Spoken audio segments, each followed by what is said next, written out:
स्वागत आहे आपले भाजी फटाका रेसिपी वनिता या चॅनलमध्ये।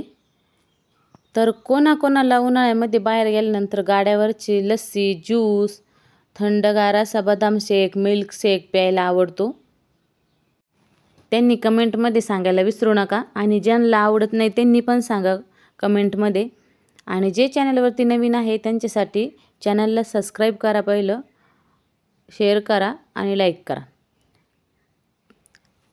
बदाम शेक रेसिपी पाहणार आहे, तेही अगदी कमी वेळेमध्ये दूध जास्त न आटवता, गॅस जास्त न नासवता आपण बदाम शेक पाहणार आहे। तर सुरुवात करूया आता बदाम शेक रेसिपी करण्यासाठी। तर इथे सर्वप्रथम आपल्याला अर्धा लिटर दूध घ्यायचं आहे। अर्धा लिटर दुधामधलं मी अर्धा वाटी इतकं दूध काढून ठेवलं आहे, ते आपल्याला पुढे लागणार आहे। तर सुरुवातीला गॅसवरती कढई ठेवून आपण हे दूध टाकून द्यायचं आहे। दुधाला चांगली उकळी येऊ द्यायची। दुधाला उकळी येईपर्यंत बाकीची तयारी करून घ्यायची आहे। मीडियम गॅस ठेवायचा, जास्त फुल गॅस जर केला तर दूध वरती जाईल, त्यामुळे मीडियम गॅसवरती दूध चांगलं आहे आपल्याला उकळून घ्यायचं आहे। जास्त घट्ट पण होऊ द्यायचं नाही, त्यामुळे झटपट अशी आपण करणार आहे बदाम शेक। तर बघू शकता हे आपण अर्धा वाटी दूध ठेवलेलं आहे अर्धा लिटर दुधामधलं।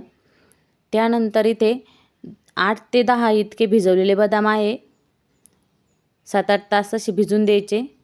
त्याची पावडर तयार करून घ्यायची मिक्सरला। बदाम शेक करतोय म्हटल्यानंतर त्यामध्ये बदामचा फ्लेवर हा आपल्याला लागलाच पाहिजे। तर दूध पण एकीकडे चांगलं उकळलं।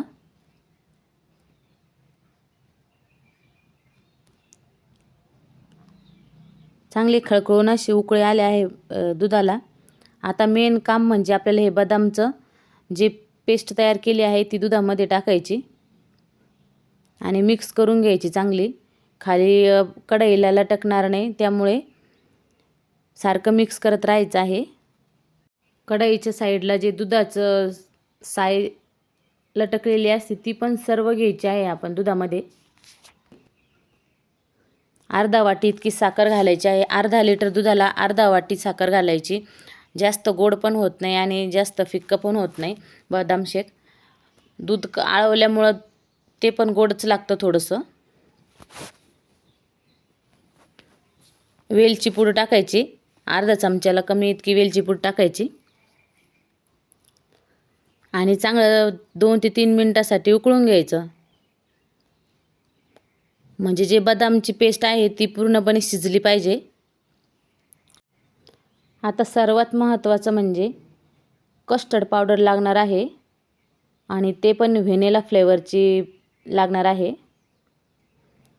जे सुरुवातीला अर्धा वाटी दूध काढलं आहे त्याचा उपयोग आता इथे होणार आहे। 2 वाटी इतकी कस्टर्ड पावडर टाकली आहे, व्हॅनिला फ्लेवर आहे याचा, आणि दुधामध्ये मिक्स करून घ्यायची।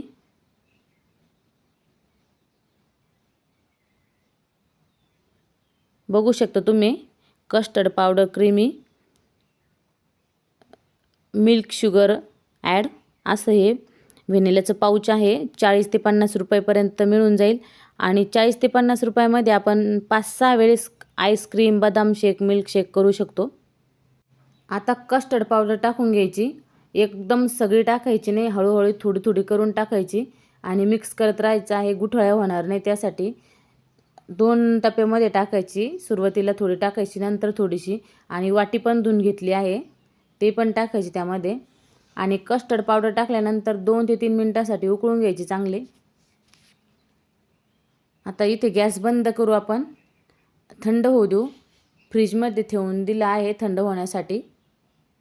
थंड झाल्यानंतर बघू शकता तुम्ही, आता ग्लासमध्ये काढून घेऊ। अर्धा लिटर दुधामध्ये कमीत कमी 2 ते 3 ग्लास इतका बदाम शेक तयार होतो।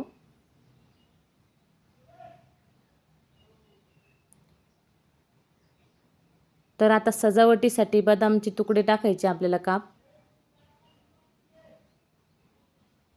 बदाम शेक इथे तयार झाला आहे, अगदी सुंदर असा बदाम शेक झाला आहे। कलर पण खूप छान आला आहे आणि टेस्ट पण खूप छान होणार आहे आपल्या बदाम शेकची।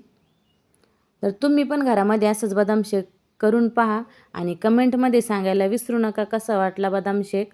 आमचा तर बदाम शेक काय आता राहत नाही. पाहिलं लगेच मुलांचं बदाम शेक झालाय का तयार, झालाय का तयार चाललंय. तर बघू शकता तुम्ही, खूप छान असा बदाम शेक झाला आहे. आणि आता लगेच मुलीला दिला आहे खाण्यासाठी थंडगार असा बदाम शेक. तिला विचारत होते मी, कसा झाला आहे सांग मला बदाम शेकची टेस्ट. छान झालंय का? खूप छान झालंय. पण करून टाका. बाय. तर मी आता हे एन्जॉय करते.